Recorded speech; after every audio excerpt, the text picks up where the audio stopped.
he must very eagerly receive instructions from him and execute them.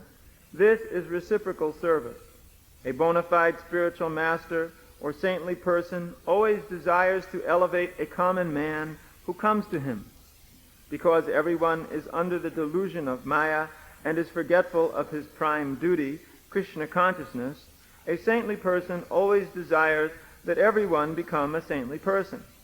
It is the function of a saintly person to invoke Krishna consciousness in every forgetful common man. Manu said that since he was advised and instructed by Kardama Muni, he was very much favored. He considered himself lucky to receive the message by oral reception.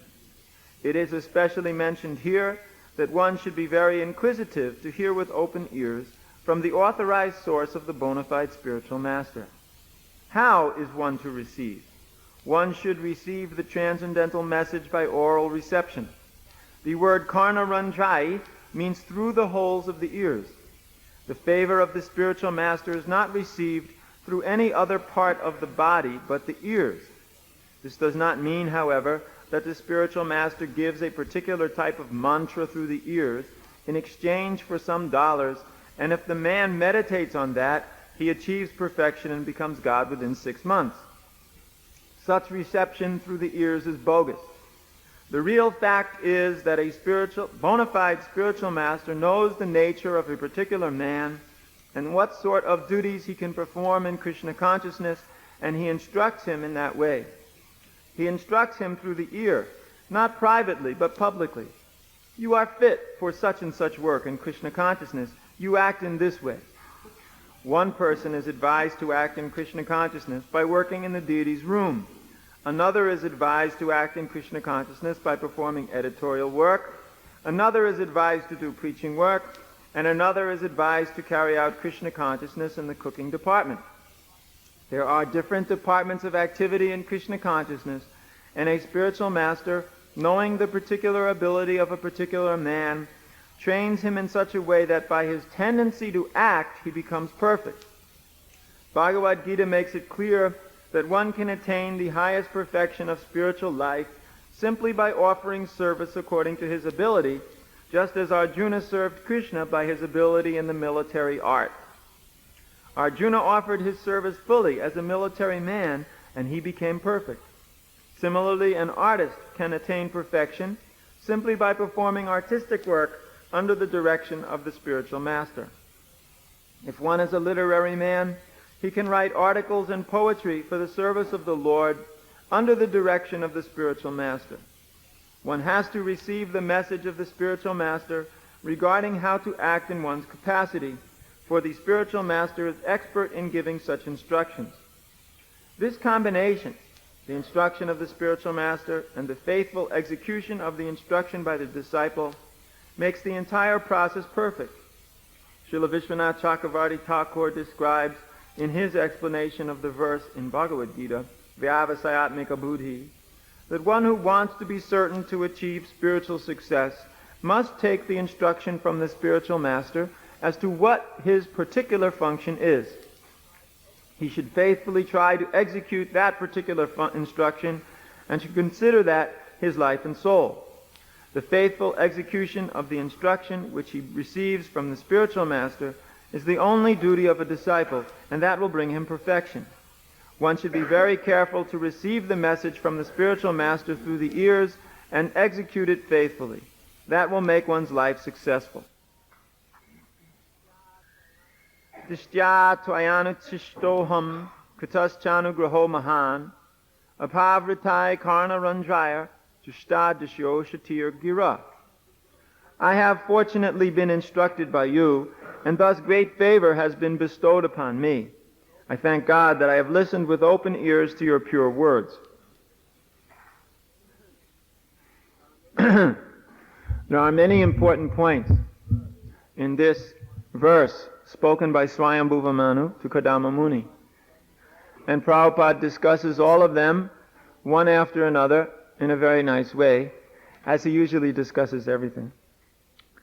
Srila Rupa Goswami has given instructions in the Bhakti Rasamrita Sindhu on the reciprocating dealings between spiritual master and disciple.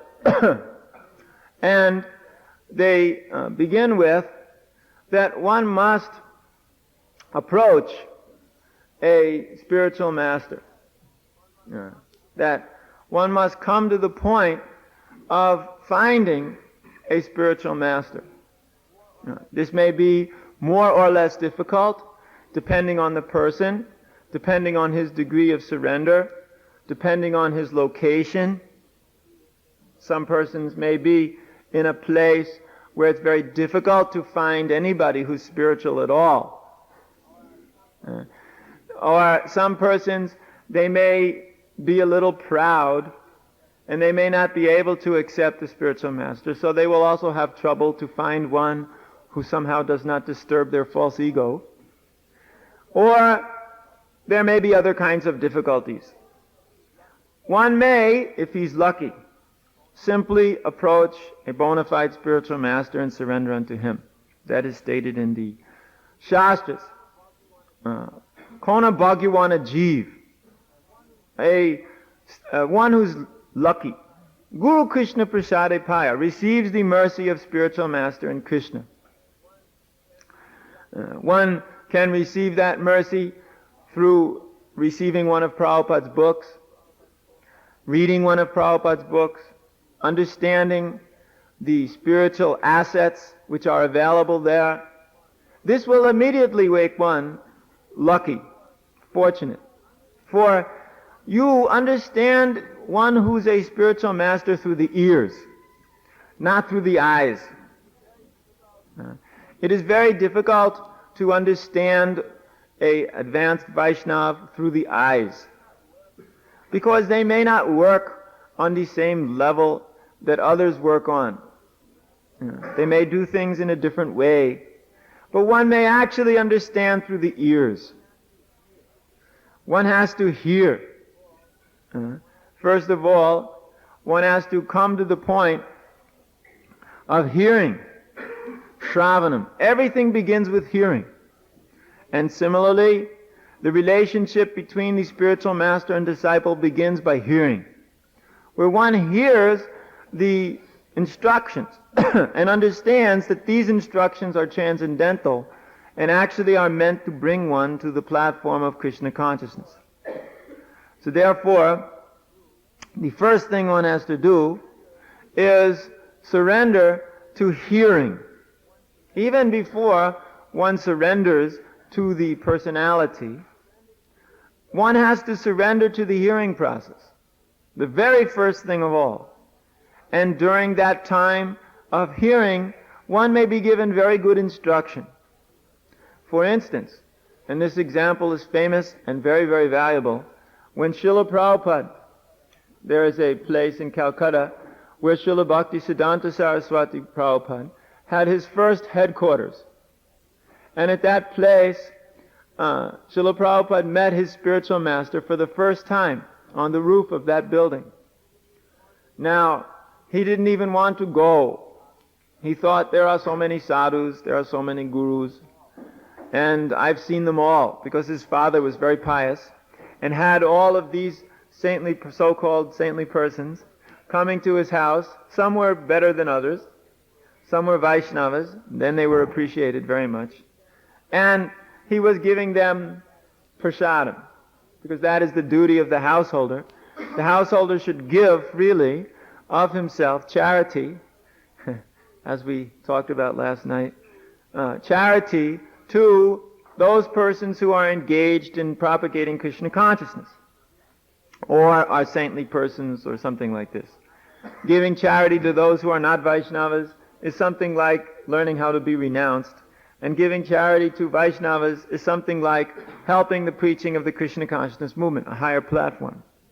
So Prabhupada, in his youth, had seen many times all kinds of persons coming and going, so he thought, I've had enough of this.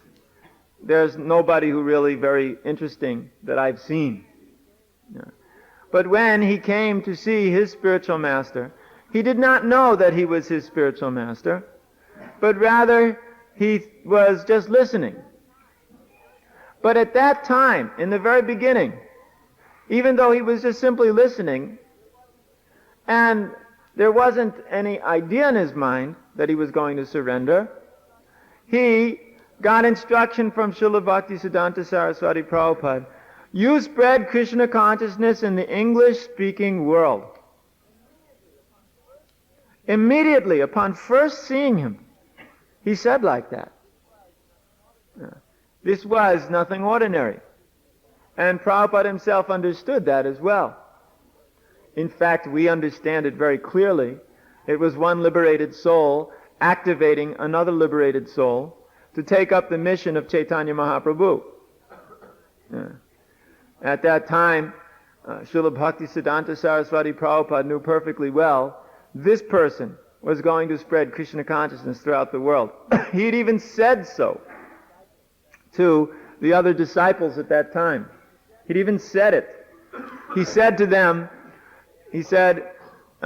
when they asked him, why doesn't this, at that time he was called Abhay Charan, take up the responsibility of being president of the Bombay temple? Because actually it was Prabhupada who set up the whole Bombay Yatra. He went around and preached, or brought the preachers, and collected all the money, found the place. It's actually a very nice place. In those days it was probably wonderful. Unfortunately, 50 years later they were in the same place. But at that time, it was a very nice place. It didn't have all these big apartments around it. It was in an open area, very beautiful. It was a little high-rise temple, very nice. So they said, he's done so much service, why doesn't he become the president? And Srila Bhaktisiddhanta Saraswati said, don't push him. In the future he will do everything. In due course of time. So he knew that this person was going to spread Krishna consciousness all over the world. And after that meeting, although Prabhupada still was not really engaged completely in the service of his spiritual master, he knew within his heart two things. That the mission of Chaitanya Mahaprabhu was in very safe hands and was going to be properly handled in the hands of Srila Bhaktisiddhanta Saraswati Prabhupada, and that this was his spiritual master. And he has met a very perfect person.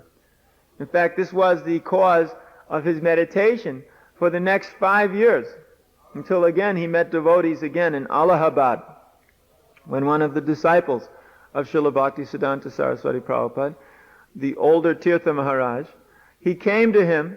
Of course he was sannyas disciple. He came to him and preached to him about the mission, and immediately Prabhupada started to help in the Allahabad center again, remembering all the time. So he had only seen him once, and there was a 5-year period between. But because he had been meditating like this, immediately when another devotee came, he said, yes, now I shall help. And he was helping like anything. And after some years of giving so much donation and helping in so many ways, they brought him before Srila Bhaktisiddhanta, and they said, he should be your disciple, he's doing such nice service. And Srila Bhaktisiddhanta Saraswati Prabhupada said, yes, I have marked, he hears very well. He does not go away. This is the number one qualification of prospective disciple. He hears very well and does not go away. Because sometimes we find somebody hears something, then gets up and walks out. Even while the discussion is still going on, he's not interested, he just goes away. Others, they listen as much as they can with the idea of getting as much purification as possible, even if they don't understand anything. Prabhupada, I remember he once said that, I could not understand everything he was saying. Srila Bhaktisiddhanta Saraswati Prabhupada used to talk in an extremely sophisticated, philosophically sophisticated fashion. Topmost scholar.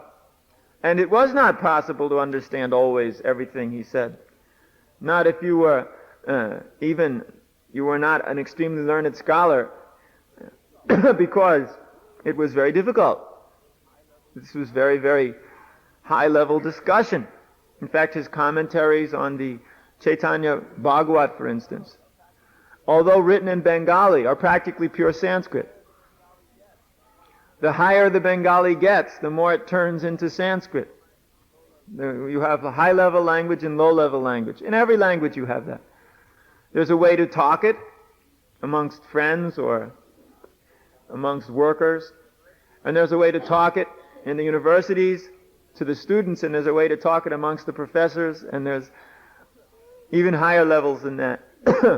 So as the Bengali language becomes more refined, it becomes more and more like Sanskrit. So although he was writing in Bengali, in fact, it was practically Sanskrit. And therefore, very few persons could actually read it, because it was a very refined language. So, Srila Prabhupada said, sometimes I would understand and sometimes I would not understand, but I would go on listening anyway. We found personally in our own relationship with Srila Prabhupada, upon first meeting Srila Prabhupada, we could not understand one word he said because of the accent. And Srila Prabhupada could not understand one word I said either. Although we were both talking the same language, we had to use a translator. Shyamasundar, he was the translator between myself and Srila Prabhupada in the beginning days, before clear understanding could be there. And I remember also sitting in lectures and not understanding one word. I could not understand what he said because of the accent. But I had heard this point that you should simply hear. So simply on the faith of this statement alone, we just listened very carefully to everything that Prabhupada said, although not understanding even the words. And then very quickly, I was myself surprised. By the time he left, I understood everything he said perfectly. Yeah. Just by trying to hear, gradually it sunk into the lead heart and became the way in which some enlightenment could develop so that we at least could understand what he was saying. Yeah. But then again, even after understanding the words, the concepts were so difficult. That took another while to understand concepts too. So the basic point is to hear. Once you hear, then things start happening. One has to hear the instructions from the spiritual master. He's giving shiksha, knowledge, by which the disciple is meant to change his life. Shiksha, real knowledge to change the life. And then, after one has heard like that, and has changed his life, whereas he no longer acts sinfully, he follows the principles of Krishna consciousness, he chants the prescribed number of rounds of the Hare Krishna mantra, he only eats prasadam, he follows all the programs of Krishna consciousness, he engages himself properly in devotional service all day long without having to be chased with a club all day. At that point, he's considered fit for initiation. That means he's adjusted his lifestyle in such a way that he's a safe or safer risk for the spiritual master to take. Because the spiritual master doesn't want to just accept any fool as disciple. Disciple must be qualified, otherwise he will not accept him, regardless of his position or external situation. Disciple must be somewhat qualified, at least in the way we just described for the first initiation. But the second initiation, he must be even more qualified. Prabhupada said he must not have blooped between the first and second initiation, otherwise he should not get. He must know the philosophy of Krishna consciousness. He must actually understand this philosophy of Krishna consciousness and be able to preach it to others. So there are qualifications, and both sides should test and understand whether this will be a viable relationship. For instance, if you ask questions to the spiritual master and he gives answers which you just can't handle, then better you look somewhere else. Sometimes disciple asks spiritual master questions which are so stupid that spiritual master tells him, "My dear son, this question is stupid. You are a fool. Better you keep on listening." One may think, this is very heavy, but I remember Prabhupada telling that to me. Long time ago, we were asking questions which were not very good. So at one point he said, "Better you stop talking." I said, "But how can I go on preaching if I cannot answer these questions?" Prabhupada said, "Better you don't preach. Better you just simply sit and listen for a while." I have an excuse. I had malaria. Malaria makes your mind crazy. But besides that, it was a good example of how you should not ask stupid questions, because you may get an answer which you're not going to like. You may get the answer that, "My dear sir, you're a fool. Better you don't ask questions." And you should just continue to listen until the heart is more purified, the intelligence is more purified. If you don't like that and you cannot tolerate that, then maybe you had better find some spiritual master who's sweet all the time and doesn't criticize or chastise and tells you how nice you are and how intelligent you are. In that way you'll be very happy to stay in Maya for the rest of your existence. But one of the qualities of a guru is that he's heavy. That means he has a club of chastisement to crack the hard knot within the heart of material attachment. That is not easy. That's very difficult.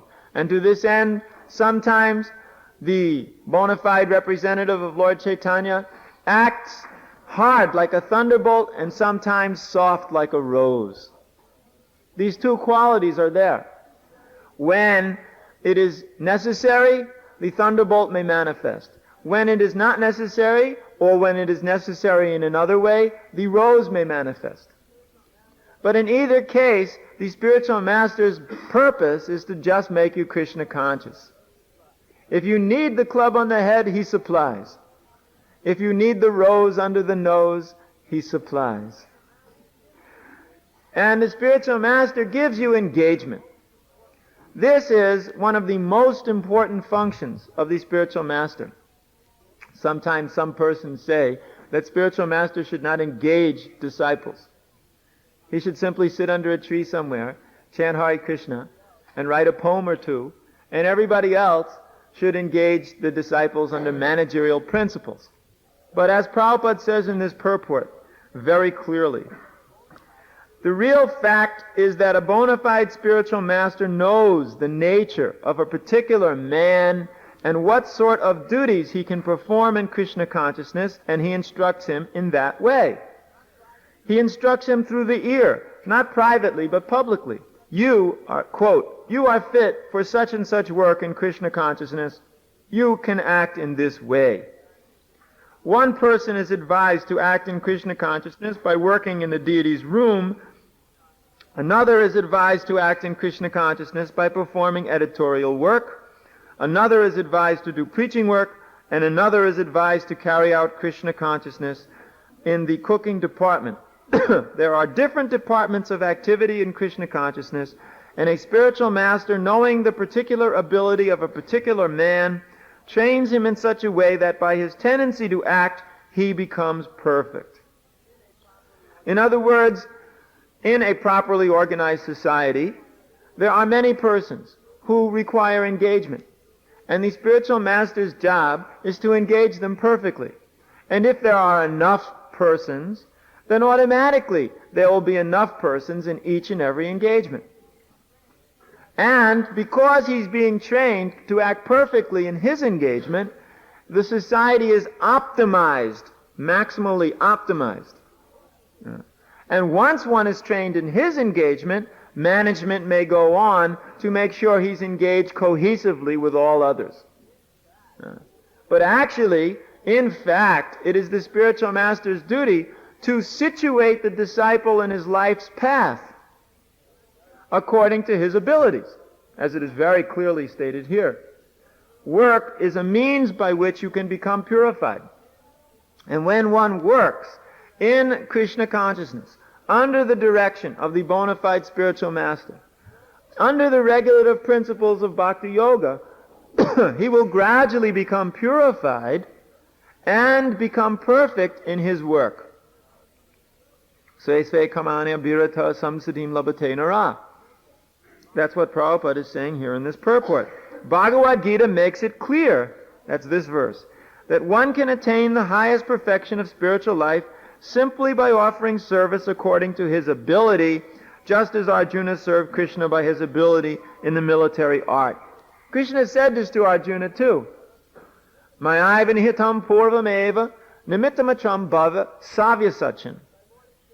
By my previous arrangement, I've already killed all these men on the battlefield because of their offense against Draupadi and offense against the whole plan that I have wanted to manifest for bringing the proper kind of management into the world, spiritual life.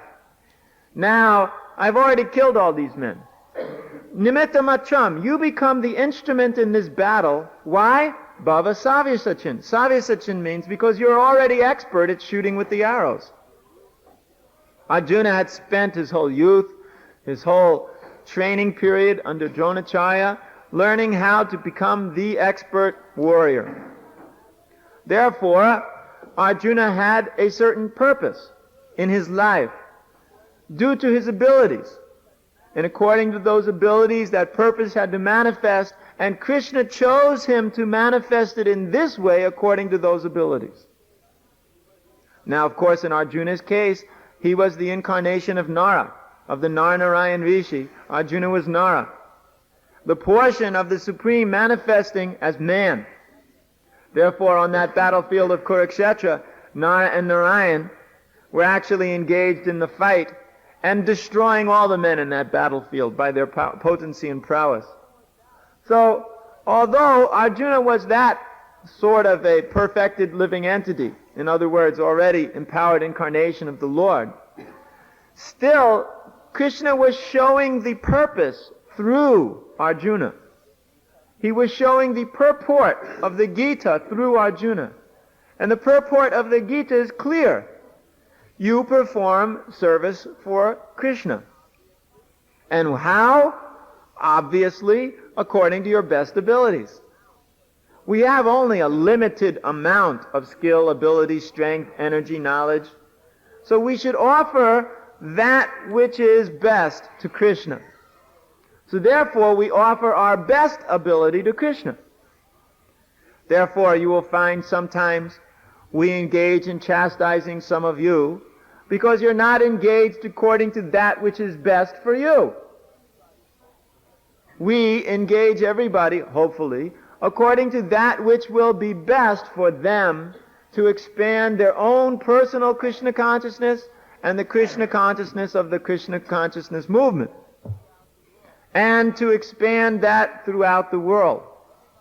Therefore, we try to optimize everybody's abilities. It does not help if you're trying to bash a round peg into a square hole. Sometimes we find some people are blind and cannot see the qualities of others. So they take a round devotee and try to bash him into a square hole. Now you act like this. But I can't, it's not possible. No, do it. And that person fries out and goes away. Better, we try to engage everybody according to their propensities. However, if it's your propensity to act in such a way as to drive everybody else crazy, then management enters into it, and you cannot act that way. Sometimes, some persons think that their tendency is to do a certain kind of activity. But by doing that activity, they drive everybody completely mad. Therefore, they must be restricted in that activity or put in a place where it doesn't bother everybody. That's management. If somebody's agitating too much, then better he goes to some other place and does his thing in that way and leaves everybody else alone. But if you have the intelligence and heart to cooperate with others, and every devotee should, then when one is engaged according to his optimal abilities, he will become purified and satisfied. When everyone can understand that I'm a relevant part of Krishna consciousness, he becomes satisfied. One of the hardest things for a devotee to see is that he's not relevant. That his service is not important. His service has no value. Or it is not part of the preaching mission. It's very hard for a devotee. But in fact, if you have a little intelligence, you can see that everything you're doing has a relevance. Now, whether or not it's the best way in which you can act remains to be seen. That is the skill and ability of spiritual master, to help you cut through your own false ego, which makes you think that you're a such and such. There are many persons in Krishna consciousness, upon hearing that a Brahmana is a topmost Varna, who immediately simply think, well, I'm a Brahmana, because I'm topmost. Okay? And that's a big problem. Or if they think that in Krishna consciousness, best thing is to become a king, then immediately they consider themselves king, because that's the best thing according to their understanding. Same thing for a moneymaker. It depends on what you think is the best thing. Now, of course, if you think it's the best thing, then it may indicate this is your Varna. If you think that the best thing is to just make money, that may indicate that for you, money making is a good activity. But if you're using it to control and dominate others, then it may not be a good activity. One may be using some Varna to dominate others, but that indicates perhaps you're a Kshatriya. Or perhaps you're just a Sudra because you have no brain. So it has to be seen in each and every case whether what you're doing is actually good for you and good for everybody else too. Because in a proper Varnashram society, if it's correct what you're doing, then it's good for everybody else automatically. But if it's bad for everybody else too, but maybe good for you, then maybe we should readjust the situation. In this way, we can understand things a little bit scientifically. In any case, spiritual master tends to do this all very naturally and automatically. It does not that he requires to have a computer program to help him figure out all of the qualities of the disciples. He can understand them practically immediately. Best for you is to do like this. But he generally doesn't do that because nobody's ready to hear it. Nobody's ready to hear that perhaps your engagement for life is to wash the floor of the temple room. Because they think, me just wash a floor? Just? After all, it's Krishna's floor. Every day if you wash Krishna's floor, you go back to Godhead. We tend to forget this. Yeah. There's that lady in Radha Damodar temple that Prabhupada used to speak about, who every day would simply go early in the morning before the sun rose and brought back 1 bucket of Jamuna water for the service of Radha Damodar. Every day brought back 1 bucket of Jamuna water for the service of Radha Damodar. And one day she didn't come with the bucket of water. So Prabhupada asked, what happened? And they told him that she died the night before. But she went back to Godhead, because every day she brought her bucket of water for Radha Damodar's service. Of course, she also died in Vrindavan. So the point is that if you are doing a service, however simple it may be, but if it's your service, and you're doing it nicely and perfectly, and everybody's satisfied with it, however simple it may be, you can gain perfection in that. However, if you are very intelligent and have a brain that big, and you want to control the whole universe, and you don't engage in such a service, well then maybe you may have troubles also. Frustrations may arise, and one's brain starts to get twisted up, because that's the problem with big brains. Unless they get used in the right way, they tend to get all twisted up and do funny things. So that way it must also be engaged. Everybody must be engaged. We have to have somehow the possibility where the big brains can do their thing without driving everybody crazy, and the little brains can do their thing without driving everybody crazy. This balance has to be there. That you are engaged perfectly according to your capacity, and you don't drive everybody crazy. Even in fact, a good king, he would even tolerate that. If one is very, very tolerant king, he could learn how to tolerate that too, where one is just simply in agitation. In fact, sometimes the kings had agitators as part of their court.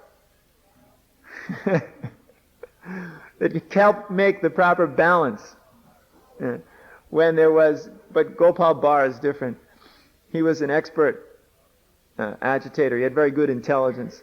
So he used to agitate in such a way that he would get the king to understand things which the king didn't see before.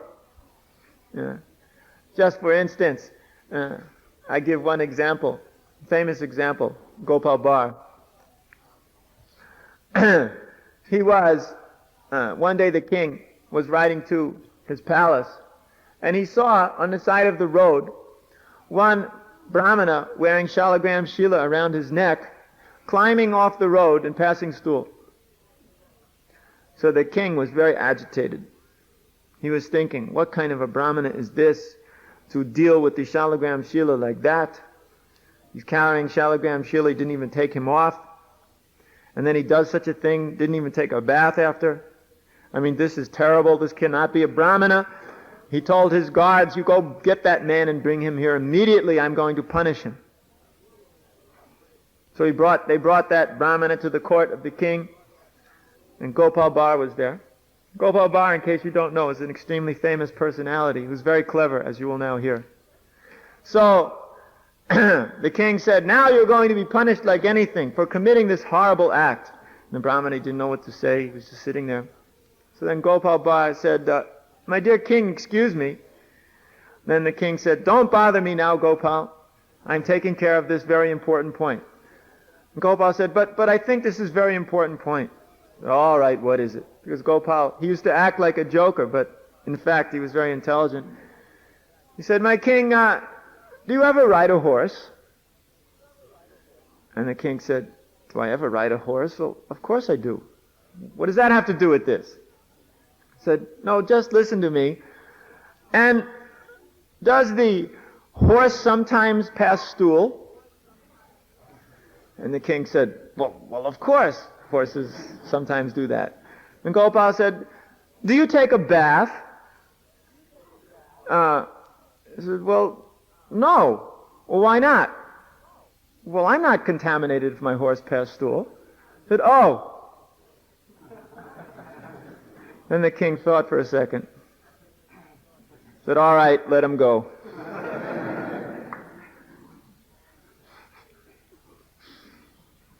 You got the point? I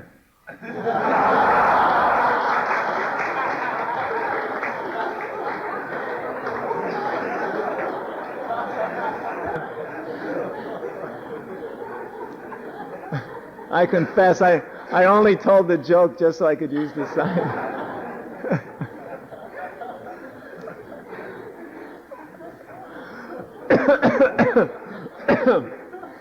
The point was, for those of you who are slow, that if your carrier passes stool, you don't have to take a bath. Therefore, because you're not contaminated. Therefore, Shalagram was not contaminated because the Brahmana had to go pass stool. Okay? All right. So, there are these balances in society, but when the Gopal Bhatta, for instance, gave such instruction, he never did it with the idea to cause the king trouble. He never did it with the idea he was doing it for the sake of enlightenment. So we have to take things like that. Sometimes the spiritual master also will seem to give you trouble. He will seem to be giving you some trouble, but in fact, he's not giving you trouble. He's just trying to help you learn something. Sometimes he will just be very strong, or sometimes he will be very nice. It is all for the sake of teaching the disciples something. So, in our Krishna consciousness movement, there are many who can teach as spiritual master. In fact, anybody who can give you very good instruction on spiritual life, who knows the philosophy of Krishna consciousness, comes in the proper disciplic succession, and is qualified according to the etiquette and formalities, may instruct you as spiritual master. The point is, you must be satisfied within the heart to know that this person is going to bring me back home, back to Godhead. In that way, one will actually be able to advance in spiritual life. So we wish that one shall hear properly, learn properly, and go back home, back to Godhead, and become very fixed up in spiritual life, and actually do the best thing for oneself and for the whole world by engaging oneself wholeheartedly in Krishna's service without any deviation. Then everything will be very nice. All right, Hare Krishna.